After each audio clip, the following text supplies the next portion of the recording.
Welcome back, Towners. Today we're going to be making smothered pork chops and gravy. Let's get it.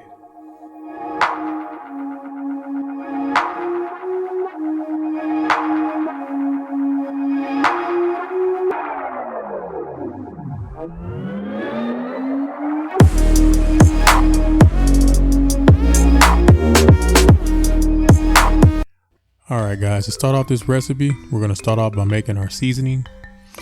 We have some kosher salt, some black pepper, some paprika, some onion powder, garlic powder, ground mustard,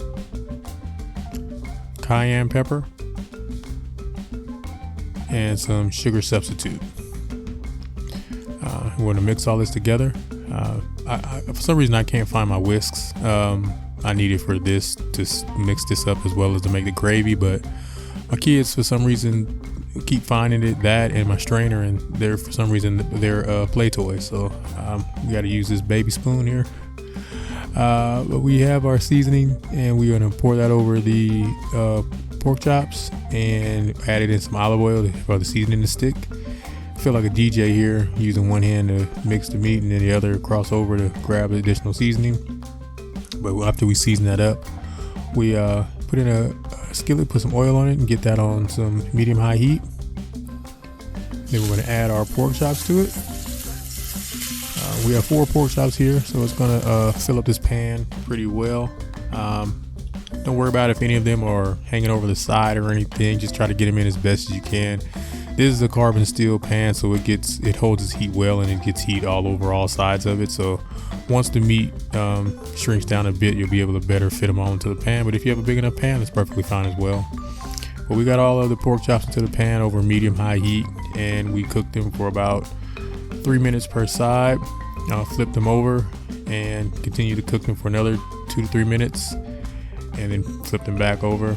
Once they are done, about 80 to 90% done, we took them out of the pan and we added in some chopped onions. We sauteed these up for about 2 minutes to basically brown them up and help loosen up the bits and additional seasoning from the bottom of the pan. And then we removed those from the pan after they were cooked. And now it's time to make our gravy. We poured in a cup of chicken stock. This was basically 1 cup of water with a tablespoon of chicken bouillon.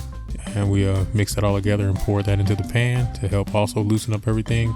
We reduced that down for about 5 to 10 minutes, and then we made this paste here.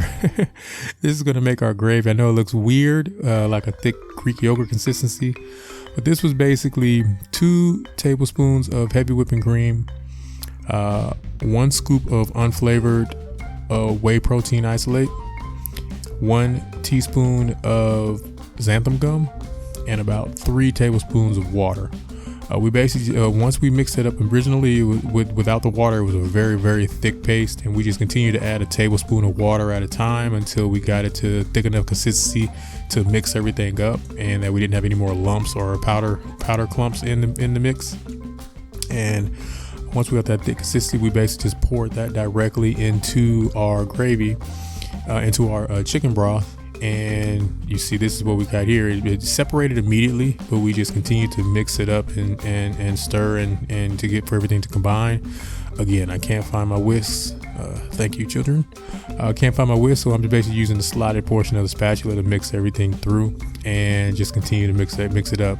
Now it's going to bubble up, and it's going to be a thick consistency of the gravy. I don't like a runny, watery, like au jus style gravy. I like a thick gravy that coats the meat. And this is basically what we have here. If you want a thinner one, you can definitely do that by just adding some additional water to the mix, or just use more chicken broth. But we took our pork chops and then added them back to our pan and coated it all with the gravy. Also added our onions back to it as well. Any remaining juices that you have that may have collected while the pork was resting, just go ahead and pour that back in as well. We're going to saute that for a few minutes just to get the additional flavors from the pork chop and seasonings back into the gravy to help flavor it. Now this is how we looked once we were done. The first picture does zero justice. I basically put all four pork chops on a plate and poured the gravy on top of it, and it looks like a big glob.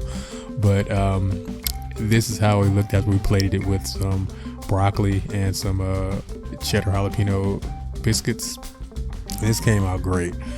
This is one of the best gravies that I've actually ever made, and I plan on, this is now going to be on rotation. I plan on trying to figure out what else I can do with this for Thanksgiving or something, but I'm definitely going to be using this gravy again.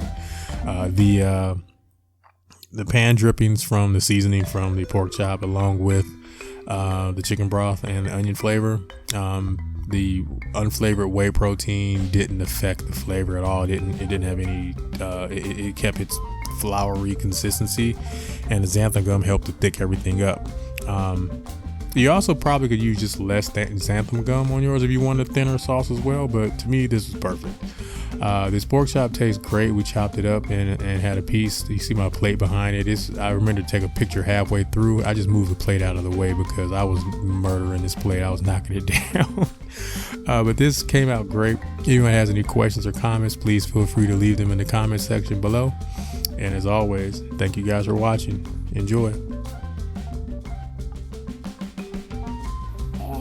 Enjoy.